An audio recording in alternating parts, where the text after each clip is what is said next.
Every time I hear about your assertion that certain principles of language are innate, I can't get over my response that that seems an explanation of sorts of last resort, and I keep wanting to say instead that we have not yet figured out how we can extract those principles from experience.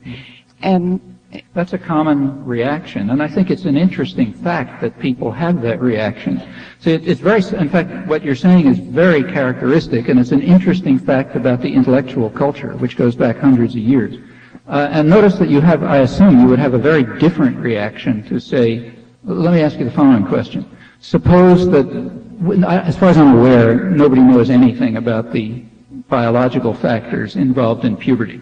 Okay. Now suppose that somebody comes along and says, and also, as far as I'm aware, every developmental biologist assumes that puberty is basically programmed. I mean, it'll happen, or when it'll happen can be affected by nutritional level or something, and so on. Suppose somebody came along and says, well, that's an explanation of last resort. It really results from peer pressure, but we just haven't figured it out yet. I mean, it really results from the fact that these young people, 10 years old, see their friends going through puberty and they want to be like everyone else, and that's why they're doing it.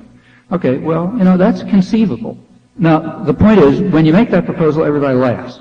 Now, the question is, what's the difference? Why do we think it's ridiculous in one case and plausible in the other case? As far as I know, the evidence is about the same. In fact, the evidence for innate structure is probably better for things above the neck, because there we're not in total ignorance. You actually have some strong proposals about the innate principles and some explanatory force to them too. So by the standards of the sciences, at least, we have more reason to believe in the innate principles above the neck than below the neck. And in fact, they also did in the 17th century.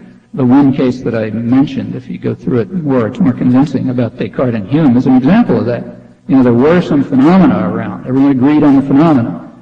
There was very strong evidence by the criteria of the sciences to take Descartes' solution, that it's innate. That's why it happens.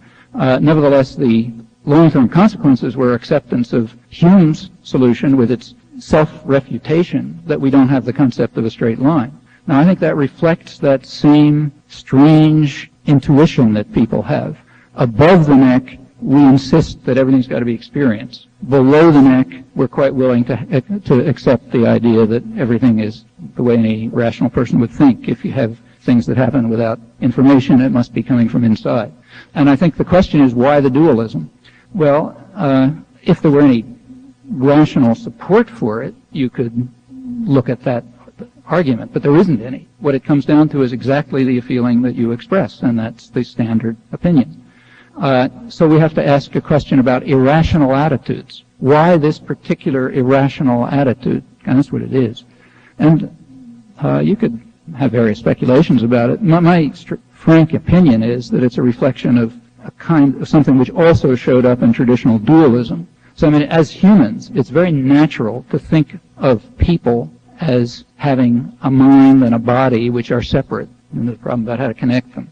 Traditional mind-body dualism was very commonsensical. I think that probably is the way we think about people. That's why we would regard someone as being the same person if their body underwent all, what we call their body underwent all sorts of changes, but we would think of them as a different person if you recoded their brains and they had somebody else's memories and language and thoughts and so on. Okay, that's just the way we look at people, and it's very hard to get out of it. Just like it's very hard to look at the sun setting and to tell yourself it's not setting, the earth's turning. I mean, you sort of know that at some level, but there's no way for you to look at that and stop seeing it as the sun setting. You just can't. And I think when we look at people, it's extremely hard for us to look at them and not see them as minds inside bodies.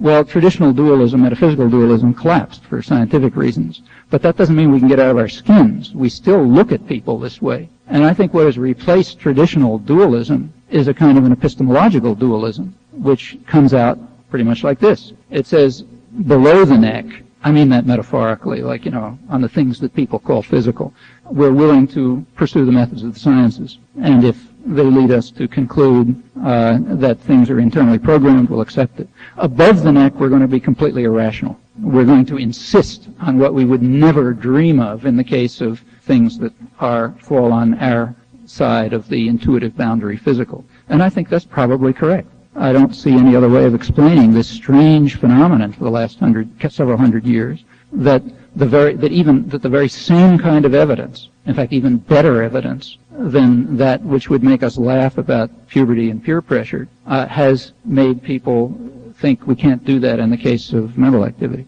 If there's another explanation, I don't know it, but I think we're in the domain of trying to account for irrational human beliefs.